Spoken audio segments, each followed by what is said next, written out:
Okay, let's continue our lesson. It's about personal letter, and then this is the part 3. Nah, apa sih personal letter? Personal letter are letters you write to people you have already known well or been familiar with, such as family members, friends, classmates, or pen friend. Nah, maksudnya surat pribadi itu biasanya ditujukan kepada orang-orang yang sudah kita kenal baik atau sudah deket lah. Itu contohnya ada keluarga, teman sekelas, atau sahabat pena. Nah, ini ada personal letter type, jenis-jenis personal letter. Kemarin sudah sempat saya jelaskan di materi yang pertama. Itu ada family letter untuk keluarga, pen friend letter, fan mails, holiday celebration letter, farewell letter, get well letter, congratulation letter, thank you letter, and love letter. Nah, jadi sekilas saja ya, itu jenis-jenis dari personal letter. And then this is the generic structure. Jadi di sini itu ada susunan bagaimana sih cara kita menyusun sebuah personal letter.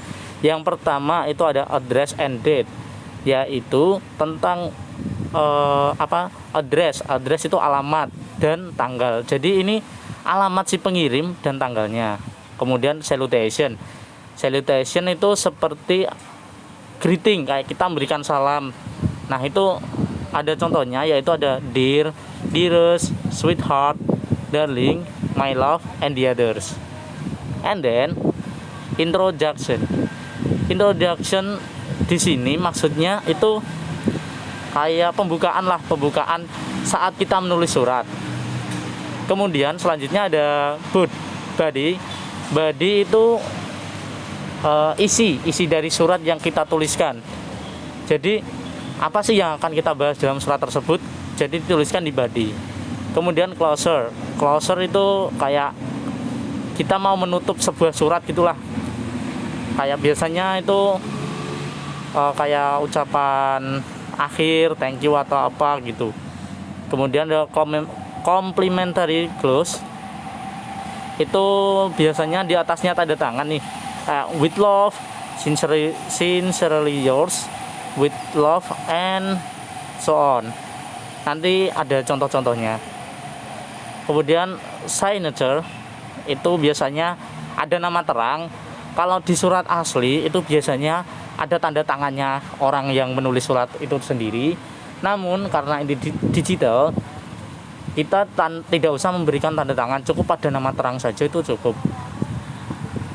Kemudian ada postscript. Nah, postscript itu seperti tambahan saat kita menulis surat yang belum dituliskan di dalam surat tersebut. Dan ini bersifat optional itu maksudnya bisa dituliskan bisa tidak, karena terkadang kita lupa menuliskan di suratnya. Oh iya, saya lupa menuliskan. Kalau di kita sih biasa mengenal dengan nama NB. Ngerti kan NB yang di bawah pojok itu biasanya. Nah, PS itu seperti itu. Langsung masuk aja nih ke contohnya. Ini contohnya sudah saya analisis dari strukturnya. Itu ada address, date, salutation, introduction, body, closer, complimentary close, and sign. Nah, ini yang contoh kedua nih, yang ada postscriptnya atau NB, PS. Sama ada address, date, salutation, greeting. Nah, di sini greeting itu salah satu bagian dari salutation. Namun itu di situ tertuliskan dipisah, tapi kita bisa menyatukannya dalam satu, yaitu salutation. And then itu ada introduction, bagaimana sih cara kita memulai pembicaraan dalam surat itu. Kemudian the content of the letter or dalam materi tadi body, then closer, closing, and sign. Nah, itu yang paling bawah postscript. Tahu kan postscript itu seperti itu. Oke, let's continue. This is the language features. Seperti yang sudah saya jelaskan kemarin, ada 4 language features dalam menulis personal letter. Yang pertama, use the correct tense and grammar. The second, the style is personal.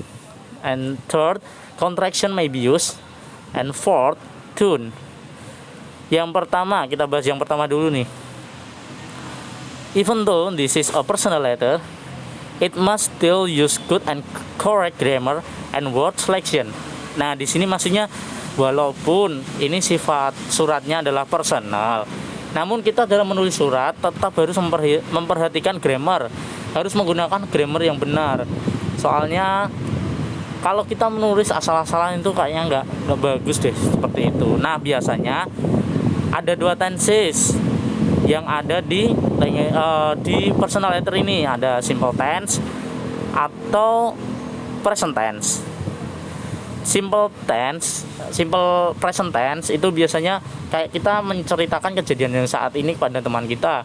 Namun kalau past tense kayak kita flashback lah sama kejadian yang pernah kita alamin dulu.